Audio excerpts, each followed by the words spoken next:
بسم اللہ الرحمن الرحیم، اللہ کے نام سے جو رحمان اور رحیم ہے۔ وَلَقَدْ يَسَّرْنَا الْقُرْآنَ لِلذِّكْرِ فَهَلْ مِن مُّدَّكِرٍ۔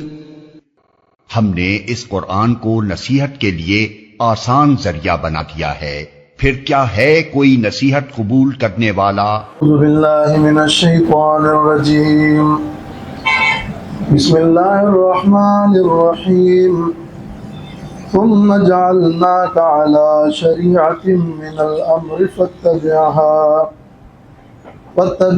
ولا تتبع اهواء الذین لا یعلمون۔ یہ سورۃ الجاثیہ کی آیت نمبر 18 ہے۔ اس آیت میں اللہ تبارک و تعالیٰ نے فرمایا کہ نبی ہم نے آپ کو شریعت دین کے ایک بڑے راستے پر لگا دیا ہے۔ اس سے پہلے بنی اسرائیل کا ذکر تھا کہ اللہ نے ان پر یہ روحانی نعمت کی تھی کہ انہیں کتاب، حکم اور نبوت عطا فرمایا، اور اس سے پہلے مشرکین کا ذکر ہوا تھا۔ تو اب مشرکین اور بنی اسرائیل کے بعد فرمایا ثم جعلناک، پھر ہم نے مقرر فرمایا اور بنایا اور لگا دیا آپ کو علی شریعت من الامر، دین کی ایک شریعت پر، دین کے ایک خاص طریقے پر۔ شریعت کا معنی ایک طریقہ اور ایک منہاج، ایک راستہ، اور کھلا اور وسیع اور کشادہ راستہ اس کو کہتے ہیں شریعت۔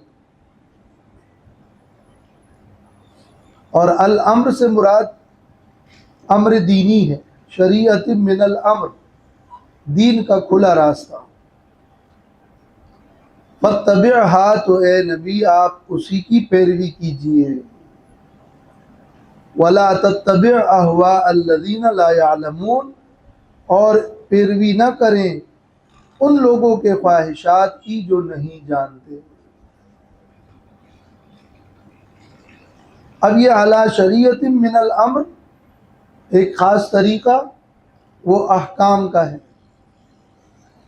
پچھلی امتوں کی باتوں پر اور پچھلی امتوں کے فرعی احکام پر عمل واجب نہیں ہے۔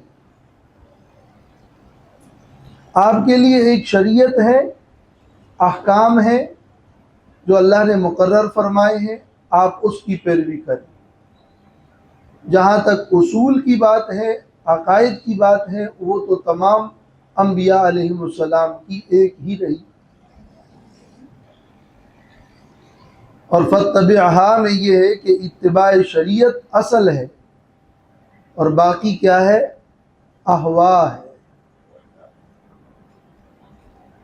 اور جب پیغمبر صلی اللہ علیہ وسلم کو اتباع شریعت کا حکم ہے تو کوئی اور شریعت سے کیسے مستثنا ہو سکتا ہے؟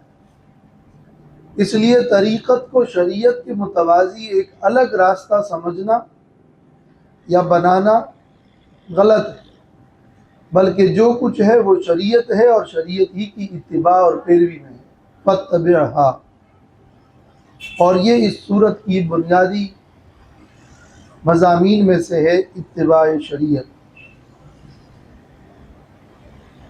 ان لوگوں کی خواہشات کی پیروی نہ کریں جو نہیں جانتے، جن کے پاس علم نہیں ہے۔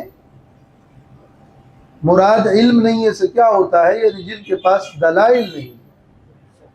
قرآن مجید میں علم دلیل کو کہتے ہیں، اور علم نافع، علم پر عمل کو کہتے ہیں۔ تو جن کے پاس دلیل نہیں ہے اور جو علم پر عمل نہیں کرتے، تو وہ خواہش کی پیروی کرتے ہیں، آپ ان کی پیروی نہ کریں۔ ان کی خواہش تو یہ ہے کہ آپ تبلیغ ترک کر دیں، دعوت دینا چھوڑ دیں، اور شریعت کی اتباع نہ کریں۔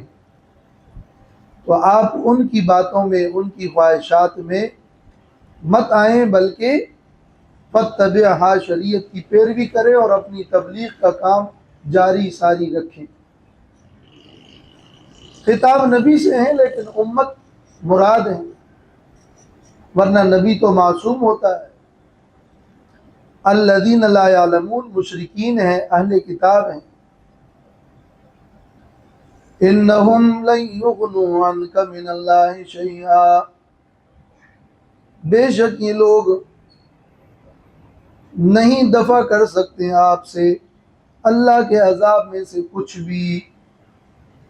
اللہ کے مقابلے میں یہ لوگ آپ کو کچھ کام نہیں آ سکتے، لہذا آپ ان کی پیروی نہ کریں، ان کی خواہشات چھوڑ دیں، بلکہ شریعت کی پیروی کریں۔ شریعت قرآن و سنت کا نام ہے۔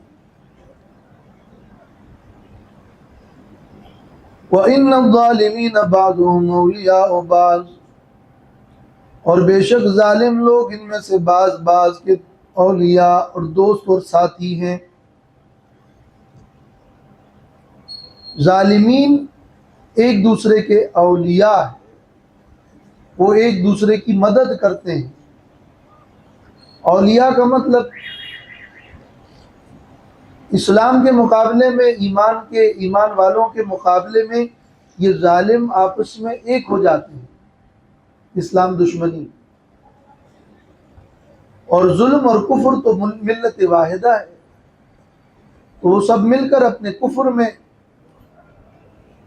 ایک دوسرے کے مشابہ ہیں۔ تو اولیاء سے مراد رفاقت اور دوستی بھی ہے، اور اولیاء سے مراد مشابہت بھی ہے۔ تو ظالم ایک دوسرے کے مشابہ ہیں اور ایک دوسرے کے مددگار ہیں اسلام کے خلاف، اور ایک دوسرے کے نظریات کفر اور شرک میں اور خرافات میں شرکت کرتے ہیں۔ تو یہ سب شریک ہیں، یہ سب مشابہ ہیں۔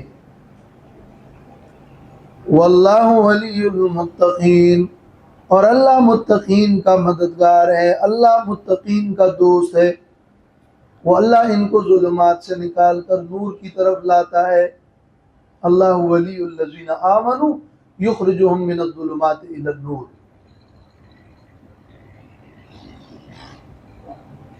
اور آپ صلی اللہ علیہ وسلم تو رئیس المتقین ہیں، تو واللہ ولی المتقین۔ ظالموں کی آپس میں دشمنی اگر مذہبی بعض مسائل پر منافرت ہو بھی، لیکن اسلام دشمنی میں اور بیشتر معاملات میں اور اپنی سیاست میں وہ پھر ایک ہو جاتے ہیں۔ اسی آیت کے ذیل میں تفسیر ماجدی میں ہے کہ یورپ اور امریکہ فلسطین میں یہود کی سپورٹ میں ہے، وہاں فلسطین میں مسلمانوں کے مقابلے میں یہود کے ساتھ ان کی سپورٹ، جبکہ وہ نصارہ اور یہود ایک دوسرے کو سپورٹ کر رہے ہیں۔ یہ ہے وَإِنَّ الظَّالِمِينَ بَعْضُهُمْ أَوْلِيَاءُ بَعْضٍ کا مصداق۔ هَذَا بَصَائِرُ لِلنَّاسِ وَهُدًى وَرَحْمَةٌ لِقَوْمٍ يُوقِنُونَ، یہ بصیرت کی باتیں ہیں لوگوں کے لیے، یہ روشنی کی اور بصیرت کی باتیں ہیں۔ قرآن مجید جو یہ بتا رہا ہے کہ کافر تمہارے کسی کام نہیں آئیں گے، شریعت کی پیروی کرو، یہ ظالم آپس میں ایک دوسرے کے دوست ہیں، وہ ایک دوسرے کی مشابہت کرتے ہیں، تو یہ بصائر ہے، یہ قرآنی احکام، یہ بصائر ہے، دلائل ہیں۔ وَهُدًى وَرَحْمَةٌ لِقَوْمٍ يُوقِنُونَ، اور ہدایت ہے اور رحمت ہے اس قوم کے لیے جو یقین کرتے ہیں۔ بصائر تو سب کے لیے ہیں، للناس، اور ہدایت اور رحمت ہے قوم یوقنون کے لیے، یقین والوں کے لیے استفادے کی صورت یہی ہے. یہ ہدایت اور رحمت ہے. جب یقین کریں گے تو پھر اس پر چلیں گے، وہ ہدایت ہے اور باعث رحمت بنے گا، پھر اللہ کی رحمتوں کا نزول ہوگا. تو بیان اور اراءۃ الطریق اور راستہ دکھانا وہ تو سب کے لیے ہے، لیکن اس کو اپنے اندر جذب کرنے والے اور اس کو رہنما بنانے والے، اس پر چلنے والے اور اس سے رحمت حاصل کرنے والے وہ ہیں لقوم یوقنون.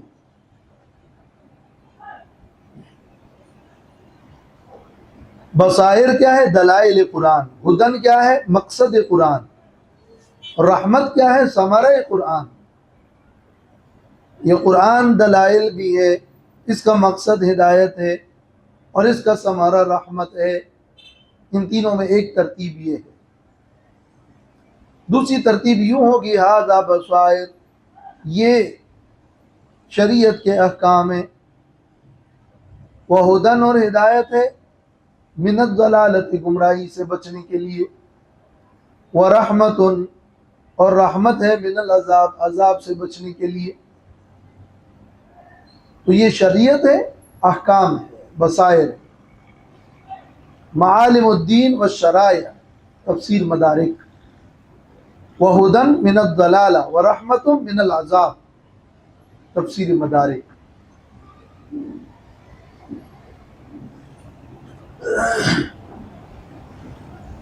ام حسب الذین اجترحوا السیئات ان نجعلهم كالذین آمنوا وعملوا الصالحات سواء محیاهم ومماتهم ساء ما يحكمون. اس آیت میں اللہ تعالیٰ نے فرمایا کہ نیک عمل والے اور مومنین صالحین اس کے برابر وہ لوگ نہیں ہیں جو برائی کرتے ہیں، برے اعمال کرتے ہیں. ان دونوں میں بڑا فرق ہے. ان دونوں کی زندگی میں بھی فرق ہے، ان دونوں کی موت میں بھی فرق ہے. اور جو لوگ ان کو برابر سمجھتے ہیں یہ ان کا بڑا ہی خلاف معقول اور غلط اور برا فیصلہ ہے. اس بتانے میں ایک تو قریبی آیت سے تعلق یہ ہے کہ شریعت اور غیر شریعت کو برابر سمجھنا یہ بڑی غلطی ہے. ایک وہ ہے جو خواہشات پہ چلنے والا ہے اور ایک وہ ہے جو کہ شریعت پہ چلتا ہے. کیا برے اعمال کرنے والوں کو مومنین اور اعمال صالحہ والوں کی طرح نے سمجھا ہے؟ بالکل نہیں. شریعت والے اور جو شریعت والے نہیں ہیں یہ دونوں برابر نہیں ہو سکتے. اور پھر یہ فکر آخرت کا جو عنوان شروع میں چلا تھا اس کے لیے بھی یہ دلیل ہے کہ جو لوگ آخرت کو نہیں مانتے تو کیا ان کا مطلب کیا ہے کہ اس دنیا میں باعمل با اخلاق اور اچھائی کے ساتھ زندگی گزارنے والے ان کو ان کی اچھائی کا کوئی بدلہ نہیں ملے گا، اور جو برائی کرتے ہیں، بد اخلاقی کرتے ہیں، بے عمل ہیں، بے دین ہیں، برائیاں کرتے ہیں، کیا ان کو ان کی سزا نہیں ملے گی؟ ہم تو دنیا میں دیکھتے ہیں کہ ایک اچھا آدمی نیک عمل والا تکلیف میں ہو جاتا ہے، برے عمل والا عیاشیاں کرتا ہے. اب اس کا کوئی نتیجہ، کوئی بدلہ وہ ہوگا یا نہیں ہوگا؟ اگر کوئی کہے کہ نہیں ہوگا، کچھ بھی کرتے رہو آگے کوئی بدلہ نہیں ہے، یہ تو خلاف معقول ہے. اچھائی برائی کا تو بدلہ ملنا ہے. جس نے یہ مستحکم حکیم نظام، حکمت پر مبنی نظام بنایا ہے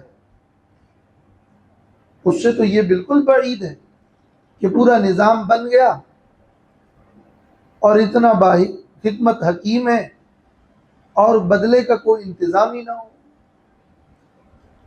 تو آخرت کا انکار در حقیقت اچھائی برائی میں تمیز کا اور اس کے صحیح اور جزا اور سزا کا انکار ہے. جو خلاف معقول ہے۔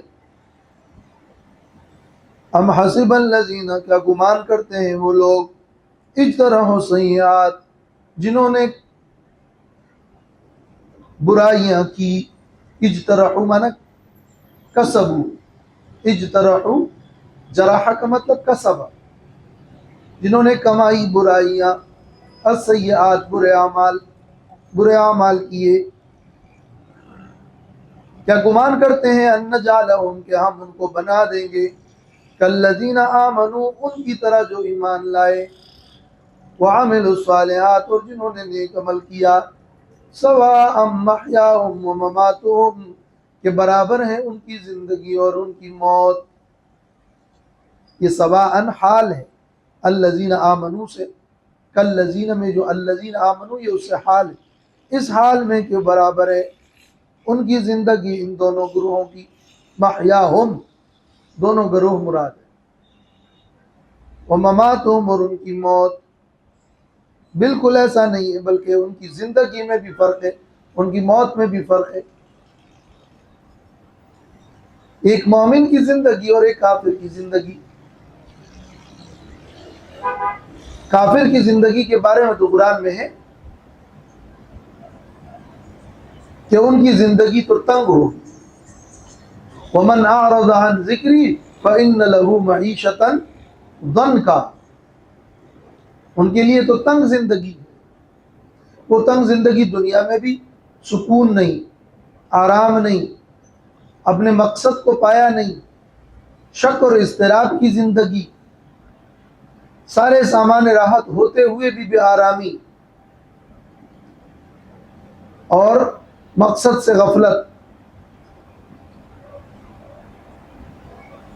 اور ایمان والوں کے لیے تو تتنزل علیہم الملائکۃ الا تخافوا ولا تحزنوا وابشروا بالجنہ، ایمان والوں کے لیے تو یا ایتھا النفس المطمئنہ ارجعی الی ربک راضیۃ مرضیہ۔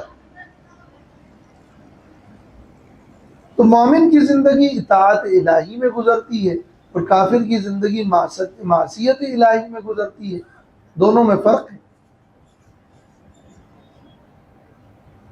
مومن اپنی زندگی کے مقصد کو پہنچ گیا، کافر نے اپنی زندگی کا مقصد نہیں پایا،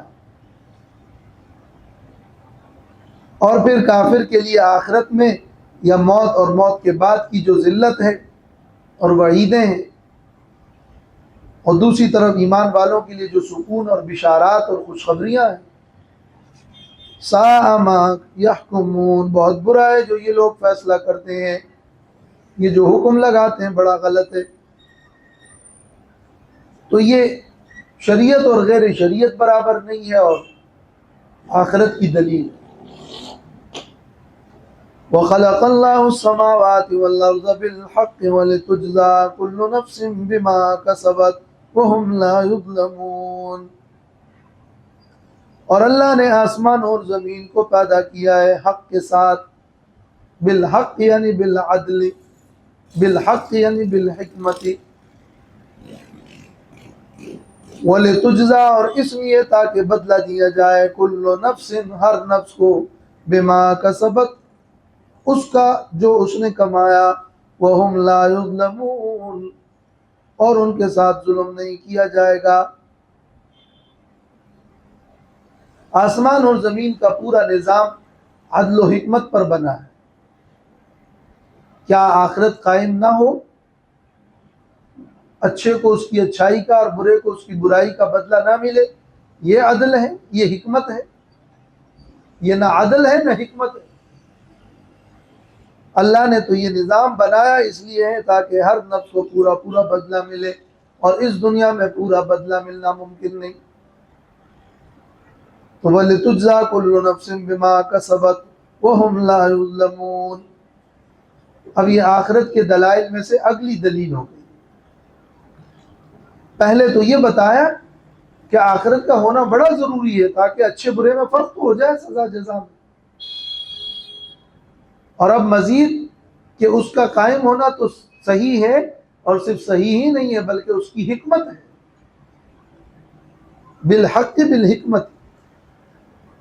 وَلِتُجْزَى، یہ حکمت ہے۔ اب جو لوگ نہیں مانتے تو وہ کیا کرتے ہیں؟ وہ آخرت کو اور جزا سزا کو اور اس کو اپنا معیار بناتے ہی نہیں ہیں، انہوں نے اپنی زندگی کا معیار اپنی خواہش کو بنایا ہے۔ تو اگلی آیت میں اب ایسے منکرین آخرت کی شناعت اور ان کی برائی بیان ہو رہی ہے اور ان کی ناکارہ خصلتیں، اور پھر برابر کیسے ہو سکتے ہیں؟ ایک شخص وہ ہے جس نے اپنے لیے پاک نظام اور پاک قرآن اور پاک کتاب کو اور پاک نبی کو اپنے لیے مقتدا بنایا، اور دوسرے نے تو اپنی خواہش ہی کو اپنا مقتدا بنا دیا۔ افرأیت، کیا آپ نے غور کیا، آپ نے دیکھا، من اتخذ الہہ ہوا، اس شخص کو جس نے بنایا اپنی خواہش کو اپنا معبود۔ من اتخذ الہہ ہوا، دو ترکیبیں ہو سکتی ہیں، یا تو الہہ مفعول اول ہے اور ہوا مفعول ثانی ہے۔ جس نے الہ کو خواہش بنایا، یہ معنی ہوگا، اور اگر الہ مفعول ثانی مقدم اور ہوا مفعول اول مؤخر تو معنی ہوگا جس نے اپنی خواہش کو بنایا اپنا الہ۔ الہ کو خواہش بنایا یا خواہش کو الہ بنایا؟ پہلے معنی میں کہ الہ کو خواہش بنایا، مطلب یہ ہے کہ اپنی خواہش کے تقاضے کے مطابق الہ بناتے ہیں، جس چیز کو چاہا تو الہ بنا دیا، خواہش ہوئی تو بت کو الہ بنایا، خواہش ہوئی تو قبر کو الہ بنایا، خواہش ہوئی تو کسی پیر فقیر کو الہ بنایا۔ من اتخذ الہہ ہوا، اپنی خواہش کی بنیاد پر الہہ تراشتے ہیں اور بناتے ہیں اور مقرر کرتے ہیں، اور یا یہ کہ خواہش ہی کو الہ بنایا۔ الہ تو وہ ہے کہ جس کی اتباع کی جائے، تو شریعت کی اتباع نہیں ہوگی تو کس کی ہوگی؟ پھر خواہش کی ہوگی۔ تو جس نے بنایا اپنی خواہش کو الہ اور خواہش کو ہی معبود بنایا۔ قال مجاہد ما تحت عدیم السماء من الہ یعبد اعظم من اتباع الہوا، اتباع ہوا سے بڑھ کر کوئی معبود نہیں ہے آسمان کے نیچے۔ خواہشات سب سے بڑا معبود، کہ جو دل میں آیا، جو میری مرضی، جو میری خواہش، بس اس کی میں پیروی کروں، تو اس کا مطلب یہ کہ اسی کو آپ نے مطاع بنایا، اسی کو معبود بنایا، اسی کو آپ اپنا سب کچھ سمجھتے ہیں کہ بس جو میری خواہش میں اس کی پیروی کروں، تو یہ خواہش کو معبود بنانا۔ حدیث میں یہ لا یؤمن احدکم حتی یکون ہواہ تبعا لما جئت بہ، اس وقت تک کوئی مومن نہیں ہو سکتا جب تک کہ اس کے خواہشات تابع نہ ہو جائے اس کے جو میں لے کر آیا۔ وَأَضَلَّهُ اللَّهُ عَلَىٰ عِلْمٍ، کیا آپ نے غور کیا اس شخص پر کہ جس کو اللہ نے گمراہ کیا ہے؟ عَلَىٰ عِلْمٍ، باوجود علم کے۔ عَلَىٰ عِلْمٍ کے دو مطلب، ایک معنی ہے اضلہ اللہ لعلمہ انہ یستحق ذاک، اللہ نے اس کو گمراہ کر دیا ہے۔ علی علم، اپنے علم کی بنیاد پر کہ وہ اللہ جانتا ہے کہ یہ شخص اس گمراہی کا مستحق ہے، تو علم پھر علم الہی ہے۔ علی علم، اللہ کا علم ہے، تو اس کو گمراہیوں نہیں کیا، اللہ کو معلوم ہے کہ اس نے برائی کا راستہ چنا تو اضلہ اللہ، اور یا علی علم یعنی اضلہ اللہ بعد بلوغ العلم الیہ وقیام الحجت علیہ، اس کو پتہ بھی چلا، اس کو خبر پہنچی کہ کیا صحیح ہے کیا غلط ہے، اس کو شریعت کا بھی پتہ ہے، اس کے باوجود، علم کے باوجود اللہ نے اس کو گمراہ کر دیا. تو کیوں؟ اس لیے کہ اس نے اپنے علم پر عمل نہیں کیا بلکہ چلا وہ خواہش پر. تو علی علم، باوجود علم کے اللہ نے اس کو گمراہ کر دیا. جیسے وہ سورۃ الاعراف میں بلعم بن باعورہ کا واقعہ ہے. باوجود علم کے گمراہ کیوں ہو؟ اس لیے کہ وہ لا علمی نہیں ہے بلکہ خواہش پرستی اور نفسانی خواہش. تو سنا سمجھا مگر خواہش نفسانی نے گمراہ کر دیا. یہ دونوں ترجمے تفسیر ابن کثیر میں علی علم. وختم علی سمعہ وقلبہ، اور مہر لگا دیا اللہ نے اس کے کان پر اور اس کے دل پر. وجعل علی بصرہ غشاوہ، اور بنا دی اللہ نے اس کی آنکھ پر پردہ. تو پہلے اس کو سننا تھا، سن کر بات دل میں ڈالنی تھی، اس پر غور کرنا تھا. یہ اس کے لیے سمعی اور وحی اور نقلی دلائل تھے. اگر ان آیات نقلیہ اور آیات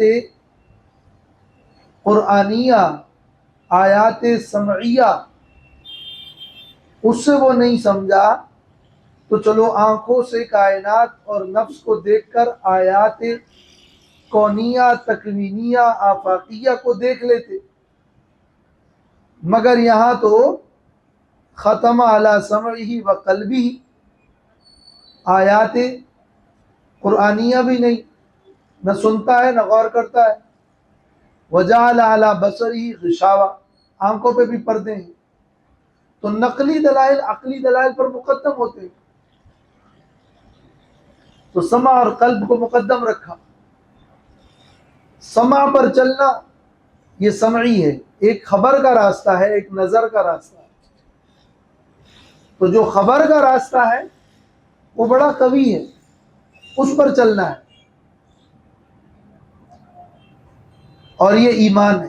ایمان بالغیب کیا ہے؟ کہ خبر کے راستے پہ چلنا. اور بصر اور دیکھنا، نظر کا راستہ، یہ تو اس کے لیے پھر معاون ہے، یہ تو ساتھ میں ہے. نظر کا راستہ اصل نہیں. نظر کے راستے نے بتایا کہ سودی لین دین کرو گے پیسہ بڑھے گا، نظر میں تو یہ نظر آ رہا ہے. اور صدقات دو گے تو پیسے کم ہوں گے. اب نظر نے یہ بتا دیا، مگر خبر نے یہ کہا کہ سودی لین دین کرو گے تو یمحق اللہ الربا ویربی الصدقات. اب خبر یہ آ رہی ہے. اب جو خبر پہ چلا وہ ایمان کا راستہ ہے، جو نظر پہ ہی چلا وہ گویا کہ ایمان بالغیب پہ نہیں چل رہا.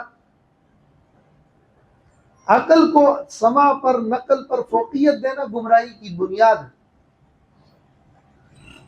فَمَن يَهْدِي مِن بَعْدِ اللَّهِ، پس کون ہدایت دے گا اس کو اللہ کو گمراہ کرنے کے بعد، اللہ کے گمراہ کرنے کے بعد. یعنی اللہ نے جو اس کو گمراہ کیا، من بعد اضلال اللہ ایاہو، اللہ نے جو اس کو گمراہ کر دیا تو اب اللہ کے بعد کون ہدایت دے گا؟ اسباب استعمال کر نہیں رہا، سن وہ نہیں رہا، غور وہ نہیں کر رہا، دیکھ وہ نہیں رہا. اب باوجود علم کے گمراہ ہو رہا ہے، خواہش کے پیچھے جانا چاہتا ہے، اسی کو معبود بنایا. تو اس کا حال تو بڑا ہی ناگفتگی ہے.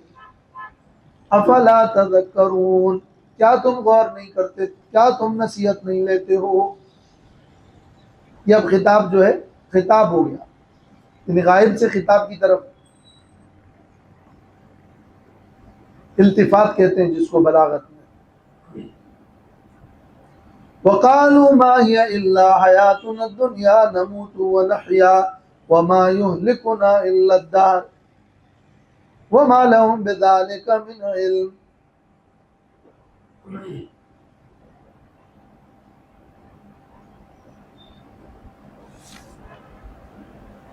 عندكم واخر دعوانا